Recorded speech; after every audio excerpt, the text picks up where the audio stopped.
والسلام عليكم ورحمه الله وبركاته. اخواتي وحبايبي، ازيكم عاملين ايه؟ ويا رب تكونوا دايما بخير. طبعا ناس كتير جدا سالتني نوع الموتوسيكل بتاعك ايه ومن فئه ايه. طبعا النهارده طالع اقول لكم الموتوسيكل بتاعي نوع ايه، وهتكلم شويه عن المكن الريس. يعني اي حد عايز استفسار عن اي موتوسيكل ريس، اي موتوسيكل انت تركبه مثلا، اهل موتوسيكل حلو في المشي، اهل موتوسيكل حلو في الرفع.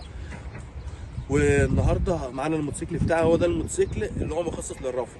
طبعا في منه ده 600 اف 4 ار، منه بنانا سي اللي هو زي اللي معايا ده الشلته الواحده، في منه اللي هو السبورت اللي هو الشلتتين. بس طبعا دوت انا هعدله سبورت. الفرق ما بين ده والتاني انا هقول لكم عليه برده في فيديو، وان شاء الله هنكون مثلا ايه معانا مكنه سبورت ومعانا مكنه بنانا سي زي اللي معايا ديت، ايه هتكلم عليها.